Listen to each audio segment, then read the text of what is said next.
வணக்கம்.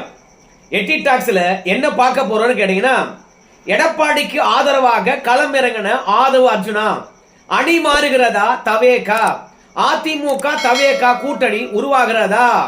ஒரு விஷயத்துல இல்லைங்க, 4-5 விஷயத்துல எடப்பாடி பழனிசாமி ஆதரித்து பேசினாரு நேத்து ஆதவ அர்ஜுனா. ஒருவேளை நம்முடைய டிடிவி தினகரன் விஜய்க்கு ஒரு அறிவுரை சொல்லி இருந்தார். எப்பா மாபெரும் செல்வாக்கு இருக்குன்னு சொல்லிட்டு தனித்து நின்று அரசியல் களத்துல காணாம போயிடாத, திமுக மீண்டும் ஜெயித்தால் நீ அரசியல் களத்துல இருக்கவே மாட்ட. எந்த திமுகவை இன்னைக்கு எதிர்க்கிறியோ அந்த திமுக உன்னுடைய வாசல்ல தான் போய் நிற்க வேண்டி வரும். தன்மானம் உள்ளவர்களா இருந்தா, திமுக உண்மையா எதிர்ப்பதா இருந்தா நியாயமா கூப்பிடுறேன், அதிமுக கூட்டணி வந்திருப்பா. நான் தினகரன், அம்மா மக்கள் முன்னேற்ற கழகத்தினுடைய பொதுச்செயலாளர், அன்பு மிக்கவன், உன்னுடைய முன்னாள் நண்பர், மறந்து விடாத. நீ அரசியல் களத்துல ஒரு தாக்கத்தை ஏற்படுத்துவ, ஆனால் அரசியல் மாற்றத்தை உன்னால ஏற்படுத்த முடியாது. தயவு செய்து சொல்றேன், அதிமுக கூட்டணி வந்துரு, அது உனக்கு தான் நல்லது. அரசியல் களத்தை நீண்ட நாளா பார்த்தவ என்ற அடிப்படையில உனக்கு நேரடியாக அழைப்பு விடுகின்றேன். உன்னுடைய நலம் விரும்பி நீங்க வர வேண்டும் அப்படின்னு சொன்னாரு. அதை ஏற்றுக்கொண்டு மெல்ல மெல்ல அதிமுக பக்கம் சாய்கிறதா தவேகா? காங்கிரசுக்காக காத்திருந்த நம்ம தவேகா இப்போ அதிமுக பக்கம் வந்தாதான் நம்ம ஒரு துணை முதலமைச்சராக ஆக முடியும், இல்ல எதிர்கட்சி தலைவராக ஆக முடியும் என்ற கல யதார்த்தத்தை புரிஞ்சுக்கிட்டாங்களா? ஏன் எடப்பாடி பழனிசாமிக்கு 4-5 விஷயத்துல ஆதவ அர்ஜுனா அவர்கள் ஆதரித்து பேச வேண்டும்? அவர் பேச வந்த விஷயங்கள் வேற, ஆனால் அவர் பேசின விஷயங்கள் அதிமுகக்கு ஆதரவா இருக்குது. எந்த விஷயத்துல அப்படின்னு கேட்பீங்க, ஒவ்வொன்னா பார்க்கலாம். அணி மாறுகிறதா தவேகா? நான் சொல்றதெல்லாம் கேட்டுட்டு நீங்க கமெண்ட் பண்ணுங்க. இப்போ ஆதவ அர்ஜுனா அவர்கள் நேற்று தந்த பேட்டியில ஒரு சிறு பகுதியை தர கேட்டுட்டு வாங்க. சட்டசபையில பேசும்பொழுது சட்டசபையை நேரலையில் ஒளிபரப்பணும். முதலமைச்சர் எதிர்கட்சி தலைவரோ எதிர்கட்சியில இருந்து ஒரு கேள்வி கேட்டா நேரலையில பதில் சொல்லணும், லைவ்ல பதில் சொல்லணும் முதலமைச்சர். இது வரைக்கும் யாராவது கொஸ்டின் கேட்டாங்கன்னா அங்க இருந்து ஒரு துண்டு சீட்டு வரும் முதலமைச்சருக்கு, அது வரைக்கும் கேமரா காமிக்க மாட்டாங்க. எதிர்கட்சி தலைவர் பேசினவன துண்டு சீட்டை பார்த்து படிச்சுட்டு எதிர்கட்சி தலைவர் பதில் சொல்றாரு முதலமைச்சர் பெருமையா எல்லாரும் கைத்தட்டி உட்கார வச்சிருவாங்க. இப்படி ஒரு ரோபோ முதலமைச்சரை தான் சட்டசபை உருவாக்கிட்டு இருக்கு. முதல்ல எதிர்கட்சி தலைவர்கள் சட்டசபையை மாண்புக்கு ஏற்ற மாதிரி நேரலையில ஒருங்கிணைப்பு. எப்படி இன்னைக்கு நம்ம சொல்றோம், பிஜேபி ஜனநாயகத்துக்கு அப்பாற்பட்டு இருக்கு, அங்க நடக்கக்கூடிய ஜனநாயக போராட்டத்துக்கு காங்கிரசுக்கு நம்ம சப்போர்ட் பண்றோம். கண்டிப்பாக ஜனநாயகம் முடக்கப்படும் போது நம்ம கேள்வி எழுப்புறோம். அது எப்படி எழுப்புறோம்? பாராளுமன்றம் லைவ் டெலிகாஸ்ட் ஆகுது, எதிர்கட்சி தலைவர் கொஸ்டின் கேட்கறாங்க, அதுக்கு ஆப்போசிஷன்ல இருக்கிறவங்க ஸ்பீக்கர்ஸ் நிப்பாட்டுறாங்க, உடனே நம்ம கொஸ்டின் கேட்கிறோம். ஆனா தமிழ்நாடு சட்டமன்றத்தில் முதல் சட்டசபையில் என்ன நடக்குதே தெரிய மாட்டேங்குது. சட்டசபைக்குள்ள போகும்போது துணை முதலமைச்சர் புகழ்றதுக்கும் முதலமைச்சர் புகழ்றது மட்டும்தான் வெளியே வருது, இல்ல அமைச்சர்கள் பேசுறது மட்டும்தான் வெளியே வருது. ஜனநாயகத்தின் குரலா இருக்கக்கூடிய எதிர்க்கட்சி தலைவர்கள் பேசுறதை என்னைக்குமே டெலிகாஸ்ட் பண்ணது கிடையாது. ஆதவ அர்ஜுனா அவர்கள் சட்டப்பேரவை எப்படி நடக்குது, பாராளுமன்றம் எப்படி நடக்குது அப்படின்ற விஷயத்தை அழகா ஒப்பிட்டு பேசியிருப்பார், நீங்க பார்த்திருக்கலாம். ஏன்னா பாராளுமன்றத்தில் இங்க இருக்கக்கூடிய காங்கிரஸ் கட்சிக்காரங்க ஜனநாயகமே இல்ல, எதிர்கட்சிகளுடைய குரலை நசுக்குறாங்க அப்படின்னு சொல்லுகின்ற இதே காங்கிரஸ் கட்சிக்காரங்க திமுக காரங்க சட்டப்பேரவை எப்படி நடந்துக்கிறாங்க? அதுலயும் ரோபோ போல இருக்கின்றாரா நம்ம முதலமைச்சர்.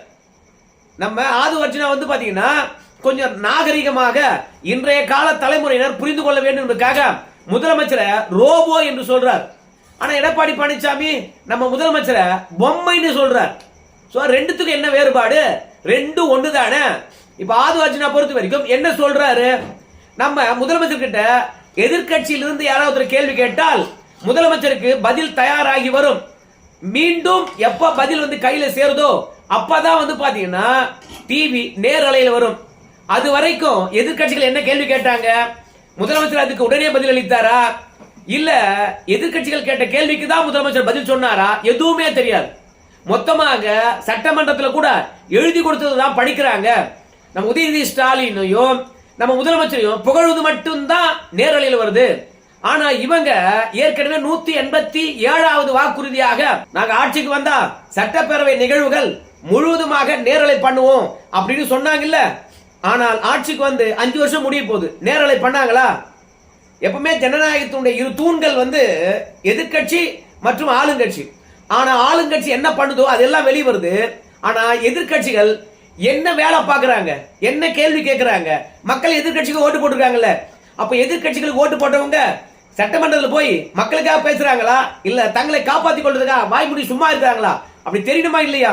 அப்போ சட்டப்பேரவை நிகழ்வுகளை நாடாளுமன்றம் எப்படி நேரலை பண்ணி அங்க என்ன நடக்குதுன்னு மக்கள் தெரிந்து கொள்வதற்கு வழிவகை செஞ்சிருக்காங்களோ அதே மாதிரி தமிழகத்திலும் சட்டப்பேரவை நேரலை பண்ணணுமா இல்லையா? அப்படின்னு ஆதவர்ஜுன் அவர்கள் பேசினாருங்க. இது முழுக்க முழுக்க எடப்பாடி பழனிசாமி இந்த 5 வருஷம் வைத்திருக்கின்ற கோரிக்கைங்க. அது மட்டும் கிடையாது, எடப்பாடி பழனிசாமி எழுந்திருக்கின்றார், என்ன பேசுறாருன்னு தெரியல, உடனடியாக கட் பண்ணிடுறாங்க. ஏன் எடப்பாடி பழனிசாமி பார்த்தா பயமா? இதெல்லாம் ஆதவர்ஜுன் அவர்கள் கேட்கின்ற ஒரு கேள்வியா? அதிமுக காரன் கேட்க வேண்டிய கேள்வி. அது மட்டும் இல்ல, இந்த கஞ்சா பற்றி நம்ம எடப்பாடி பழனிசாமி தான் அதிகமா பேசுவார். அதாவது ஏற்கனவே ஒரு டிஜிபி இருந்தாராம், சைக்கிள்லாம் ஓட்டுவாராம். அவர் தான் கஞ்சா ஒழிப்புல 2.0, 3.0, 4.0 அப்படின்னு சொல்லிவிட்டு டிவிகள்ல விளம்பரப்படுத்திக் கொள்வாராம். ஆனா ஒரு முறை கூட கஞ்சாவை ஒழிக்க வேண்டும் என்பதற்காக கஞ்சா வித்தவனை முழுமையா கைது பண்ணவே இல்லையாம். ஏன்னா கஞ்சா வித்தவன் என்ற அடிப்படையில கிட்டத்தட்ட 2000 பேருக்கு மேலானவர்கள் மீது வழக்கு பதிந்திருக்கிறாங்க.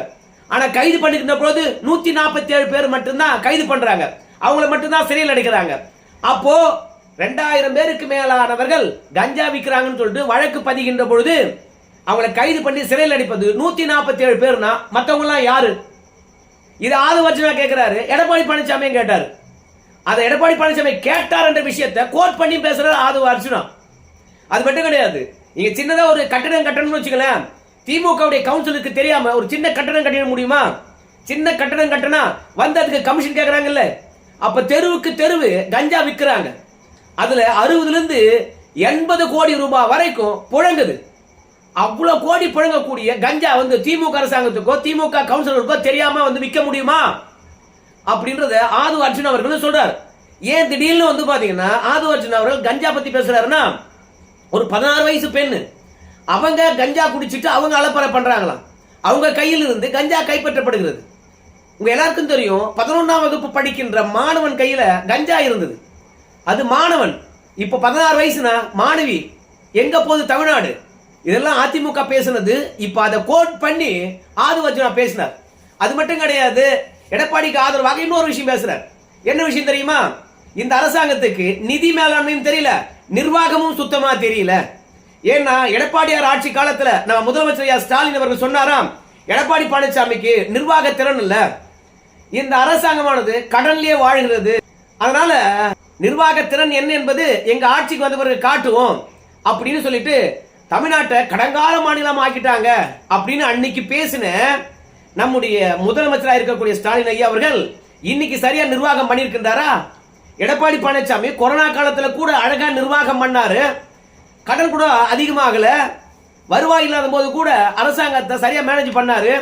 அவருக்கு நிர்வாகம் தெரியல என்று சொன்ன நம்ம முதலமைச்சர் இன்னைக்கு 5 வருஷத்துல 5.5 லட்சம் கோடி இப்ப இடைக்கால பட்ஜெட் விட போறாங்க. நீங்க பாருங்க, இந்த இடைக்கால பட்ஜெட்ல கரெக்டா 10.5 லட்சம் கோடி கடன் வாங்கிட்டோம் அப்படின்னு தமிழ்நாட்டுடைய கடன் 10 லட்சம் கோடி என்பதை அறிவிக்க போறாங்க. பாருங்க, இந்த கடைசி பட்ஜெட்ல நீங்க பொறுத்து பாருங்க. அப்ப யாருக்கு நிர்வாகத்திறன் இருந்தது, யாருக்கு நிர்வாகத்திறன் இல்ல? ஓபிஎஸ் அவர்கள் வந்து பட்ஜெட்டை தாக்கல் பண்றாரு.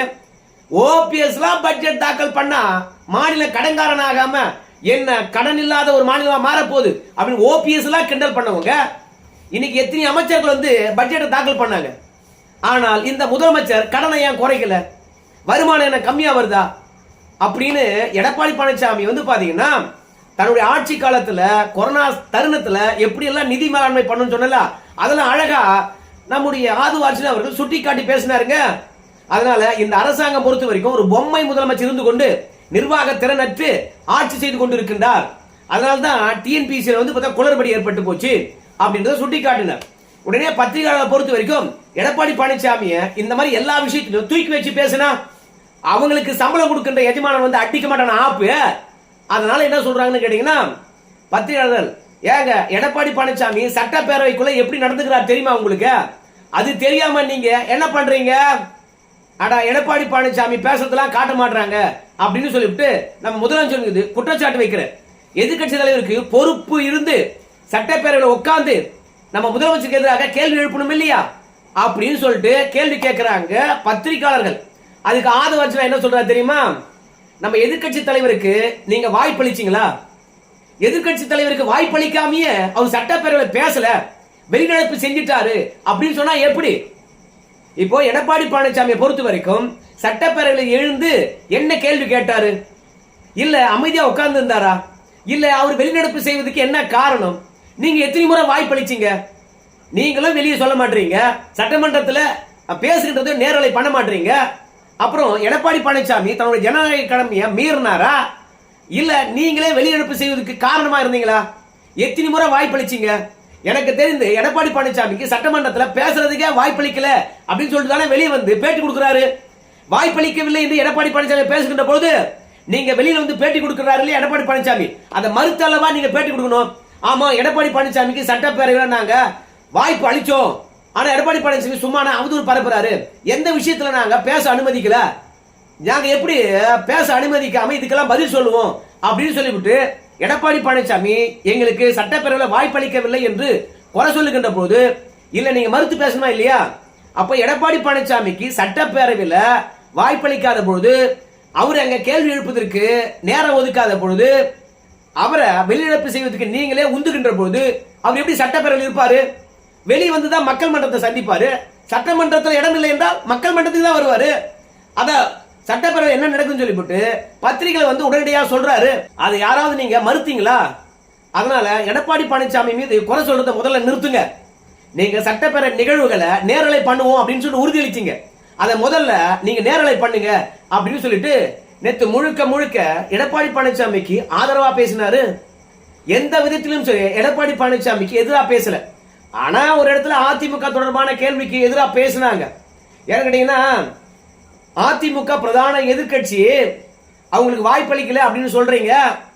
ஆனா நீங்க என்ன சொல்றீங்க? பொது வெளியில் வந்து அதிமுகவும் களத்தில் இல்ல, மற்ற கட்சிகளும் களத்தில் இல்ல, தவேகாவுக்கும் திமுகவுக்கும் தான் போட்டி அப்படின்னீங்க. ஆனா இப்போ சட்டப்பேரவையில் எடப்பாடி பழனிசாமிக்கு நீங்க வாய்ப்பளிக்கலன்னு சொல்லிட்டு முட்டு கொடுக்குறீங்களே அப்படின்னு சொல்லுகின்ற போது, அதாங்க மக்கள் மன்றம் என்கின்ற போது அதிமுக சரியா செயலாற்றல. ஆனா சட்டமன்றத்தில் நீங்க என்ன பண்ணீங்க? வாய்ப்பு கொடுத்தீங்களா இல்லையான்னு நமக்கு தெரியலையே. ஏன்னா மக்கள் மன்றத்தில் எடப்பாடி பழனிசாமி எதிர்கட்சி தலைவராக இருந்து என்ன வேலை பார்த்தாரு? எத்தனை போராட்டங்கள் நடத்தினாரு? எத்தனை ஆர்ப்பாட்டங்களை கலந்துக்கிட்டாரு? எத்தனை முறை திமுக எதிராக பேசினாரு? சோ அதனால மக்கள் மன்றத்தில் ஒரு செயல்பாடு கிடையாது. அதனால எதிர்கட்சி வரிசையில் கூட அவர் கிடையாது. இன்னைக்கு மக்கள் பேராதரவுடன் நாங்க வந்து பாத்தீங்கன்னா 25% வாக்கு வங்கி வச்சிருக்கோம் அப்படின்னு ஆதரவு வச்சு நான் சொல்றாரு. அதே மாதிரி திமுக வந்து 21% வாக்கு வங்கி வச்சிருக்குது. களத்துல வந்து பாத்தீங்கன்னா இன்னும் போக போக நாங்க தனித்து நின்றா கூட வெற்றி பெற்று விடுவோம். அதனால தவேகா மற்றும் திமுக இடையில தான் போட்டி அப்படின்றத உறுதிப்படுத்துறாரு. ஆனால் ஜனநாயக பூர்வமாக சட்டப்பேரவை நடக்கல என்பதையும், அதே மாதிரி நிர்வாக திறனற்று கிடக்குது இந்த அரசாங்கம் என்பதை பற்றியும், அதிமுக ஆட்சியிலேயே சரியான நிர்வாகம் பண்ணாங்க என்ற விஷயத்தையும், அதிமுக ஆட்சியிலே வந்து பாத்தீங்கன்னா இந்த போதைப் பொருள் கட்டுக்கு கொண்டு வந்த விஷயத்தையும் ஆது அர்ஜுனா அவர்கள் வந்து பாத்தீங்கன்னா ரொம்பவே ஆதரித்து பேசினாரு. காவல்துறை செயல்பாடுகள் அதிமுக ஆட்சியில் எப்படி இருந்தது, திமுக ஆட்சியில் எப்படி இருக்குது என்பதையும் ஒப்பிட்டு பேசினாரு. சோ அதனால இந்த திமுக என்பது சமூக நீதிக்கான கட்சின்றாங்க. ஆனால் திருமாவளவன் வந்து பொறுத்த வரைக்கும் 1 கோடி தலித் மக்களுடைய தலைவர், அந்த அளவுக்கு அவருக்கு சீட்டு கொடுக்குறாங்களா? கம்யூனிஸ்ட் கட்சிகளை பொறுத்த வரைக்கும் எல்லோருக்கும் களத்தில் நிற்கிறாங்க, அவங்களுக்குள்ள முக்கியத்துவம் கொடுக்குறாங்களா? காங்கிரஸ் கட்சியை பொறுத்த வரைக்கும் சமூக நீதிக்கான கட்சி, இந்தியா முழுவதும் இருக்கக்கூடிய கட்சி, அந்த கட்சிக்கு போதுமான அங்கீகாரம் கொடுக்குறாங்களா? ஏங்க காங்கிரஸ் வந்து மத்தியில் ஆட்சியில் இருந்தா அங்க பதவி கேட்கறீங்க, அதே ஜனநாயகமானது தமிழ்நாட்டிலேயே இல்ல. அப்ப காங்கிரஸ் கட்சி உங்க வெற்றிக்கு உதவவே இல்லையா? அப்படியே விட்டு தள்ளுங்க. வெற்றிக்கு உதவிச்சுன்னு வச்சீங்களா? நீங்க என்ன பண்ணணும்? டெல்லியில எப்படி ஆட்சியில பங்கு எடுத்தீங்களோ அது மாதிரி தமிழ்நாட்டில் பங்கு கொடுக்கலாம் இல்லையா அப்படின்னு சொல்லிவிட்டு அதிமுக பொறுத்த வரைக்கும் இந்த பங்கு கொடுக்கின்ற விஷயத்தை பத்தி பேசலையே அப்படின்னு சொல்லுகின்ற பொழுது, அதிமுக சமூக நீதியை பற்றி அதிகமா பேசாது. நாங்க தான் சமூக நீதியை குத்தகை கட்டி வச்சிருக்கோம் அப்படின்னு சொன்னது கிடையாது. ஆனால் நாங்க ஜனநாயக பூர்வமானவங்க, நாங்க கூட்டாட்சி தத்துவத்தை வலியுறுத்துறவங்க, மாநிலத்தை சுயாட்சி மத்தியில கூட்டாட்சி அப்படின்னு பேசுறவங்க அப்படின்னு சொல்ற நீங்க இங்க காங்கிரஸ் கட்சிக்கு அதிகாரம் அளிச்சா என்ன அப்படின்றதையும் கேட்டாரு. மொத்தமே அதிமுக குரலாகவே இருந்ததுங்க. சோ என்ன பொறுத்த வரைக்கும் திடீர்னு எடப்பாடிக்கு ஆதரவாக எதுக்கு களத்துல இறங்கினாரு? ஒருவேளை கூட்டணி உருவாக போதா இல்ல என்னுடைய கற்பனை எனக்கு தெரியல. அப்புறம் ஜனநாயகன் படம், அவங்க உயர்நீதிமன்றத்தில் இருக்கக்கூடிய கேஸை வாபஸ் வாங்கிட்டு அவங்க மீண்டும் தணிக்கை துறைக்கு அனுப்புறாங்களாம். ஏற்கனவே படத்தை பார்த்த பழைய குழுவானது மீண்டும் இந்த படத்தை பார்க்காது, மறு தணிக்கைக்கு புது குழு தான் வந்து பார்த்தா நியமிக்கப்படும். புது குழு நியமிப்பதற்கு கிட்டத்தட்ட வல்லுநர்களை கண்டறிந்து போடுறதுக்கு 20 நாள் ஆகும். சோ இந்த 20 நாளைக்குள்ள குழுவை போட்டு படத்தை ரிவ்யூ பண்ணிட்டாங்கன்னா அடுத்த 5 நாள்ல சர்டிபிகேட் கிடைச்சிடும். அதனால அடுத்த 25 நாள்ல வந்து பாத்தீங்கன்னா ஜனநாயகன் படமானது வெளியாக வாய்ப்பு இருக்குது அப்படின்னு சொல்றாங்க. இந்த முடிவை ஏற்கனவே எடுத்திருக்கலாம். ஆனா லேட்டா எடுத்தாங்க. லேட்டா எடுத்ததும் ஒரு விதத்தில் நல்லதுதான். சோ உயர்நீதிமன்றத்துல ஜனநாயகன் படம் தொடர்பாக இருந்த வழக்கை வாபஸ் வாங்குறாங்க. சோ திடீர்னு ஆதவ அர்ஜுனா அவர்கள் அதிமுக ஆதரவா பேசுனது பின்னணி என்ன என்பது பற்றி நமக்கு தெரியல. சட்டமன்றத்தில் ஜனநாயகம் இல்ல, பாராளுமன்றத்தில் ஜனநாயகம் இருக்கிறது. மோடி தான் சர்வாதிகாரின்றாங்க, ஆனா அவர் ஜனநாயகத்தை கடைபிடிக்கிறாரு. ஆனா நான் ஜனநாயகவாதி என்று சொல்ற நம்ம முதலமைச்சர் சட்டமன்றத்துல சர்வாதிகாரியா இருக்கிறாரு அப்படின்றத போட்டு உடைச்சிருக்கிறாரு. சோ நம்முடைய ஆதவ அர்ஜுனா அவர்கள் அதிமுகவுக்கு ஆதரவா பேசுனது எதை காட்டுகிறது? உங்க கருத்தை சொல்லுங்க. நன்றி.